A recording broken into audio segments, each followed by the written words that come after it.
नमस्कार दोस्तों, स्वागत है आपका अनअकैडमी लाइव में।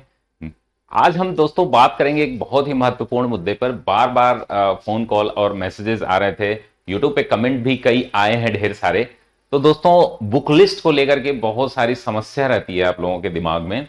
तो मैं यहाँ बेसिक बुक्स बताऊंगा जो आप एडवांस लेवल पे तैयारी कर रहे हो तो भी, और एकदम प्रिलिमिनरी तैयारी कर रहे हो तो भी। जिन लोगों को समझ हो गई हो, यानी कि एनसीईआरटी के कुछ पार्ट जो है पढ़ लिए हों आपने, कुछ किताबें जो कंपलसरी हैं, आपकी समझ हो गई हो हर सब्जेक्ट पे, तो मात्र 9 पुस्तकें हैं दोस्तों। मात्र 9 पुस्तकें हैं जिनको पढ़ करके आप जो है एक राजपत्रित अधिकारी बन सकते हैं। तो ये पुस्तकें कौन कौन सी हैं इनके बारे में हम लोग देखेंगे।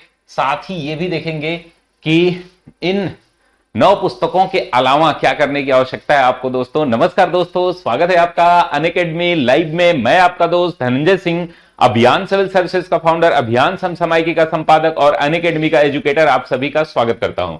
दोस्तों आइए देख लेते हैं कि कौन कौन सी पुस्तकें हैं और क्या क्या आपको यहां पर करना है। दोस्तों अभी समीक्षा अधिकारी, सहायक समीक्षा अधिकारी की वैकेंसी आई है।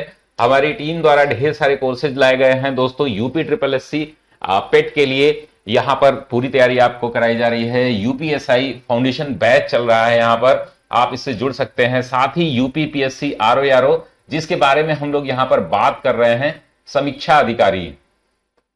समीक्षा अधिकारी यहां पर हम लोग देखेंगे कैसे आप बन सकते हैं। और साथ ही दोस्तों यूपीपीएससी प्रीलिम्स के लिए भी कोर्सेज हैं। आप अनअकैडमी पे सब्सक्रिप्शन ले सकते हैं, प्लस सब्सक्रिप्शन उसकी कॉस्ट कितनी है। तो दोस्तों ये फाउंडेशन बैच भी चल रहा है। आप 2 साल का अगर सब्सक्रिप्शन लेते हैं तो आपको देना पड़ेगा मात्र 7560 रुपए, 8400 फीस है। कोड आपको अप्लाई करना होगा डीजे लाइव, DJLIVE। आप एक कोड अप्लाई करेंगे जिससे आपको पूरा डिस्काउंट मिलेगा। तो चलिए दोस्तों शुरू करते हैं। हाँ, अब हम बात करेंगे पहला इकोनॉमी। इकोनॉमी देखिए बहुत ज्यादा इंपॉर्टेंट नहीं है आपकी परीक्षा के लिए, क्योंकि यहां से प्रश्न जो है करंट अफेयर से ज्यादातर आते हैं और कुछ बेसिक प्रश्न आते हैं। फिर भी हम किसी भी टॉपिक को छोड़ करके नहीं चलेंगे। तो पहली पुस्तक जो आपकी होगी वो अर्थव्यवस्था के लिए इंडियन इकोनॉमी। इंडियन इकोनॉमी की बात करेंगे हम लोग यहां पर।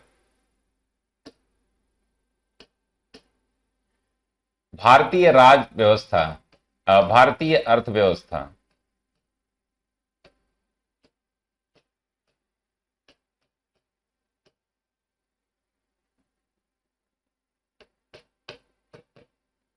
इससे जो है दोस्तों ये पुस्तक आप देख रहे हैं परीक्षा वाणी की, बहुत ही अच्छी पुस्तक है। एनसीईआरटी के क्रक्स तो है ही इसमें, और साथ ही साथ आपको इसमें बहुत सारा एडवांस लेवल की नॉलेज भी है। साथ में एमसीक्यूज भी हैं इसमें। एमसीक्यूज जैसे भी परीक्षा वाणी की कोई पुस्तक आप यहां पर लेते हैं तो आपको एमसीक्यूज भी पढ़ने की अलग से आवश्यकता नहीं है दोस्तों। ये आपको आसानी से यहीं पर अवेलेबल हो जाता है। तो एमसीक्यूज भी यहां पर मिलेंगे आपको, और साथ में ढेर सारे जो बॉक्सेस में बनाए गए हैं, बॉक्सेस जो बनाए गए हैं इस तरीके से, और उसमें नोट करके लिखा गया है इंपॉर्टेंट टॉपिक्स, उनको जो है आप जरूर देखेंगे। बहुत ही अच्छी पुस्तक है, इससे आप पूरी अर्थव्यवस्था अपनी तैयार कर सकते हैं। आप अगर आपको समझ है तो देखिए, जो लोग समझ नहीं विकसित किए हैं उनके लिए एक एनसीईआरटी भी इसकी 11वीं की पढ़ने की आवश्यकता है। उसके बारे में हम लोग बाद में बात करेंगे। दूसरी है दोस्तों, हम बात करेंगे भूगोल पे, ज्योग्राफी पे। दोस्तों एक अच्छी पुस्तक है आपके लिए महेश कुमार बर्नवाल की। अगर आप ये पुस्तक पूरी पढ़ लेते हैं तो आपके लिए ये बहुत ही अच्छी पुस्तक है। इस पे बेसिक से लेकर के एडवांस तक के सभी टॉपिक इसमें कवर हैं। महेश बर्नवाल 2 भागों में न लेकर के सिर्फ आप एक ही पुस्तक लेंगे जिसमें भारत का भूगोल, भारत का भूगोल और विश्व का भूगोल दोनों ही इसमें कवर है। समग्र है अध्ययन इसमें, तो विश्व का भूगोल भी इसमें आपको कवर है।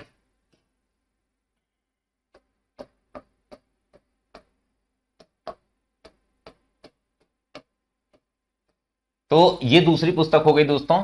पहला हमने देखा अर्थव्यवस्था की, परीक्षावाणी की। दूसरा हमने देखा महेश बर्नवाल की विश्व का भूगोल और भारत का भूगोल दोनों ही।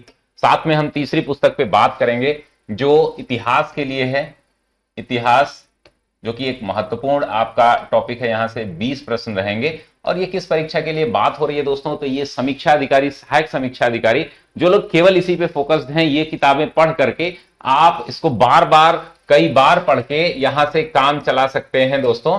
बहुत ही अच्छी पुस्तक है। इसमें तीनों ही आपको एंशिएंट, मेडाइवल और मॉडर्न, तीनों का ही यहां पर कलेक्शन मिलेगा, प्रश्नों का कलेक्शन। इससे समझ उतनी विकसित नहीं होती है, लेकिन फैक्चुअल इंफॉर्मेशन और जो भी यूपीपीएससी के लिए बहुत ही ज्यादा अच्छी पुस्तक है। ये पहले ऑप्शनल के लिए आया करती थी, अब जो है आप इसकी मदद से आप अपना काम कर सकते हैं पूरी तरीके से। तीसरी पुस्तक पर हम देखेंगे दोस्तों। तीसरी पुस्तक है आपके इन्वायरमेंट। यहां से 10 से 12 प्रश्न रहते हैं प्रतिवर्ष आपको। तो यहां पर हम लोग देखेंगे कि पारिस्थितिकी और पर्यावरण, इन्वायरमेंट एंड इकोलॉजी,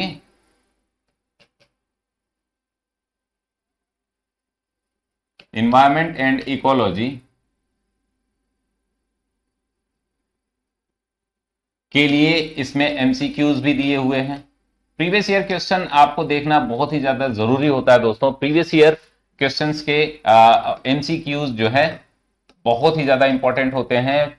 तो ये आप इससे काम चला लेंगे। ये हमारी चौथी पुस्तक हो गई, तीसरी पुस्तक हो गई, तीसरी चौथी पुस्तक हो गई। अर्थव्यवस्था हमने देख लिया, भारत का भूगोल देख लिया, विश्व का भूगोल देख लिया, उसके बाद इतिहास देख लिया, और ये इन्वायरमेंट है। अगला टॉपिक हम देखेंगे जिसपे ये पुस्तक आपके लिए मोर देन सफिशिएंट है दोस्तों, भारत का संविधान। भारत का संविधान अगर आपने बेसिक स्ट्रक्चर समझा हुआ है तो यहां से किसी भी प्रकार की समस्या नहीं होगी। पूरा कॉन्स्टिट्यूशन जो है यहां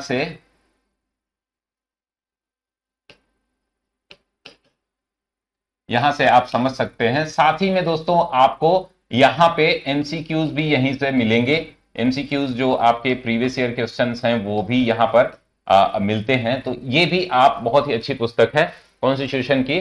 तो इससे आप पूरा अध्ययन कर सकते हैं। आरओ के लिए किस प्रकार से तैयारी करें, कौन कौन से टॉपिक इंपॉर्टेंट हैं, कितने प्रश्न कहां से आते हैं, इसके लिए मैंने पहले ही वीडियो बना दिया है। आप प्लेलिस्ट में चले जाएं और जाकर के वहां से देख लें। तो ये 5वां टॉपिक है दोस्तों, 5वीं पुस्तक है। ये बहुत ही इंपॉर्टेंट पुस्तक है, इसको आप पढ़ सकते हैं। उसके बाद सामान्य विज्ञान जो छठा हमारा टॉपिक है उसके लिए हम बात करेंगे। सामान्य विज्ञान में आपके 3 पार्ट होते हैं दोस्तों। सामान्य विज्ञान में आपका फिजिक्स होगा, केमिस्ट्री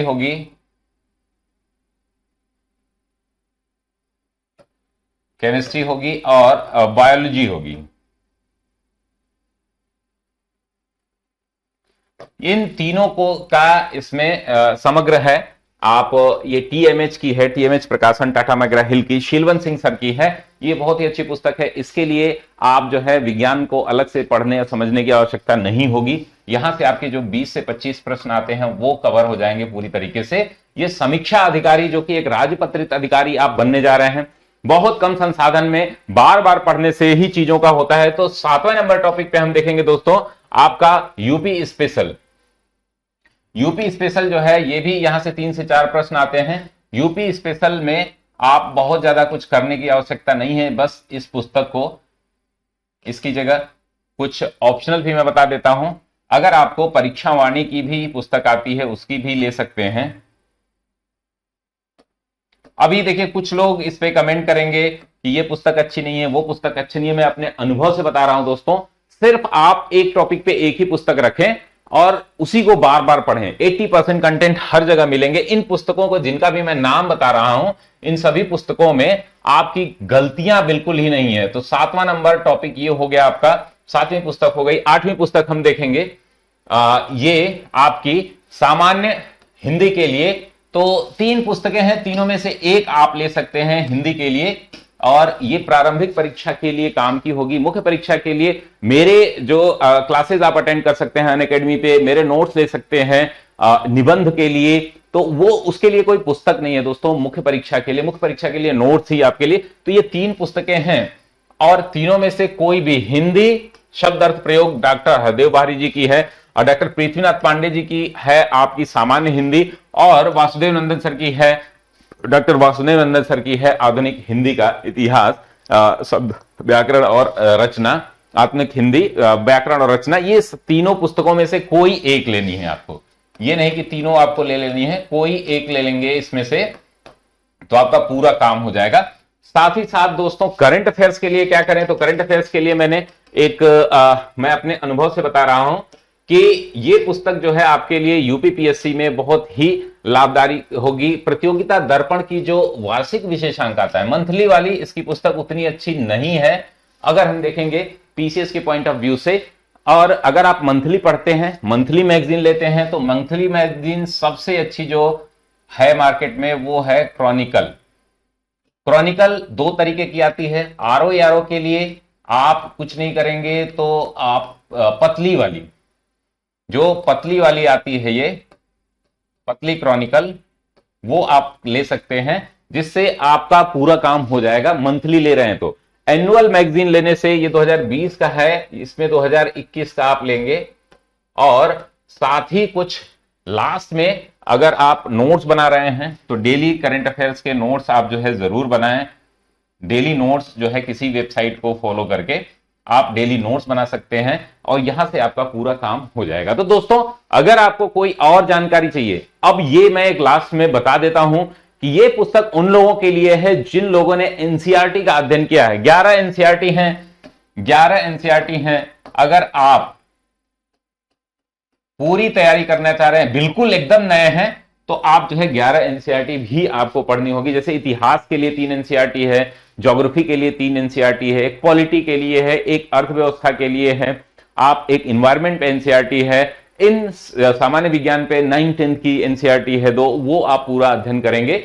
अगर आपको समझ बनानी है, अगर आपकी स्कूलिंग अच्छी है, बेसिक आपका अच्छा है, तो इतने से ही आपका काम चल जाता है दोस्तों। तो आप लोग ध्यान रखेंगे कि इन सभी पुस्तकों को जो भी मैं बता रहा हूं, आप कमेंट बॉक्स में बताइएगा। कोई और ऑप्शन हो तो आप इंग्लिश मीडियम के लिए मैं सिंपल सा सजेशन देता हूं कि इंग्लिश मीडियम के लिए आप कुछ ना करें, सिर्फ इंग्लिश मीडियम के लिए आप केवल क्रॉनिकल या किसी और पब्लिकेशन की मुझे ध्यान नहीं आ रहा है,